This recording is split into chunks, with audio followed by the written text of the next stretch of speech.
Hello there. My name is Douglas Rumbaugh, and I saw this news the other day, and I just had to make a video about it because it speaks to an issue that I have with shell scripting in general. So, the headline here is that a Japanese university loses a ton of data following a software update. Now, what wound up happening here, if you read the article, which I will link in the description, is that HP installed a new version of a shell script. This shell script deleted some files. Now, the trouble is that when HP installed the new version of the script, the old version was currently running on this system. This resulted in an undefined variable, which resulted in the rm command deleting a lot more than it was supposed to. Now, I don't know precisely what happened. I don't know the precise nature of the script, but I have put together a demonstration here that is representative of what I think went down. And here is the script. So what we have here is we have the creation of a temporary directory, then it does some work, and then it deletes the temporary directory created. The nature of this script is different from what HP was doing, which was deleting old data, but the principle is the same. We're deleting a file based on a variable name somewhere in the program. Now, so what I have is I have this supercritical data directory, which contains a lot of supercritical data. These files are full of really critical stuff. They are definitely not empty. LS is lying. So I'm going to go ahead and just run this script as is once to show you what happens. So while it's running, as you can see, this temporary directory was created within my thing, and then the temporary directory is deleted when it's done. So it's doing exactly what it is supposed to do.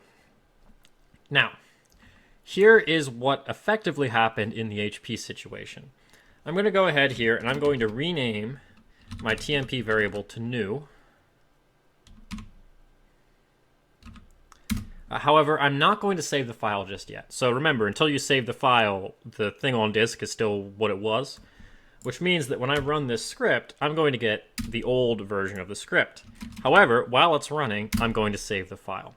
This is analogous to what happened, or what HP did when they installed the new script. And notice what happened here. In my first command, my first run of it, it deleted supercritical data /tempter like I wanted it to.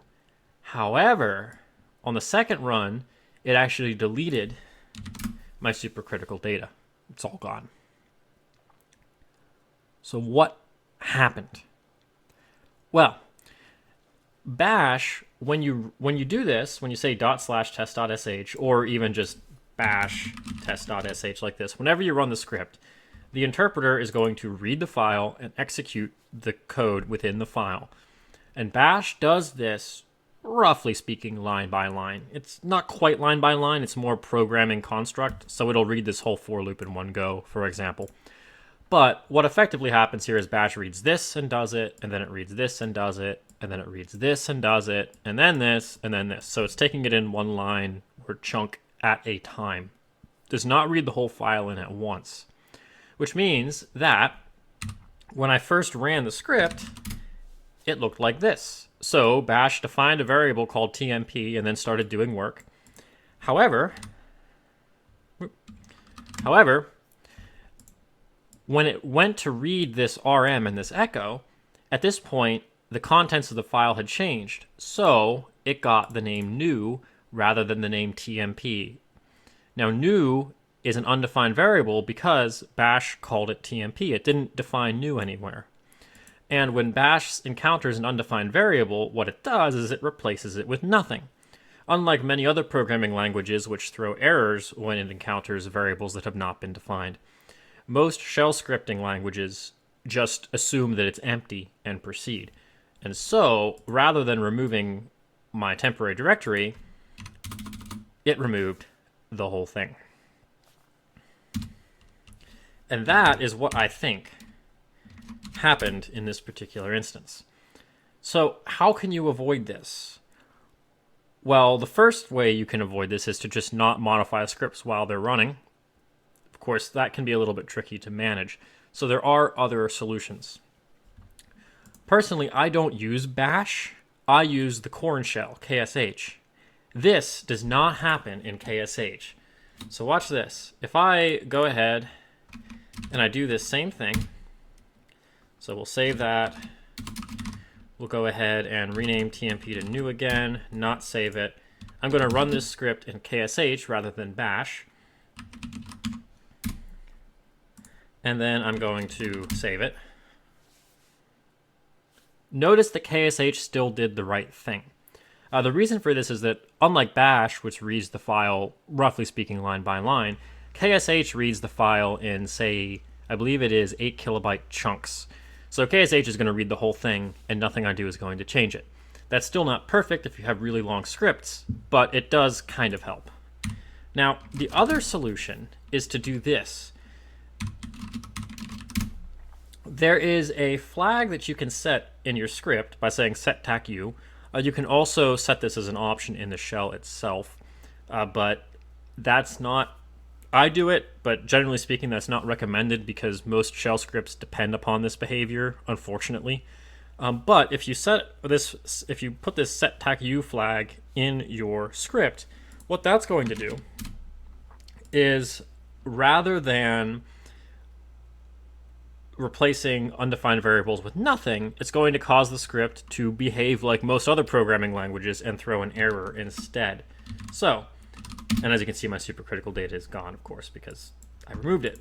If I go back and do this again, but I run this script with this U flag in place right up here, we'll see a very different story. So we'll do the same basic setup, not save it. I'm going to run the script in bash, and then I'm going to save it. And watch what happens now. Unbound variable, my data is still intact. So the moral of this story is that the default behavior of bash and most other shells on encountering undefined variables can be potentially very dangerous, as HP and Kyoto University found out. I assume. I could be wrong about the diagnosis, but I'm pretty sure that's what happened. So, don't do that. You can either use this inside of scripts to turn on this crashing on unbound variable behavior on a script-by-script basis, or you can set it in your shell's RC file. So I have it here in my KSH RC, this, set tac own no unset. It's the same flag in bash as well. And this will cause this crashing on undefined variable behavior pretty much universally.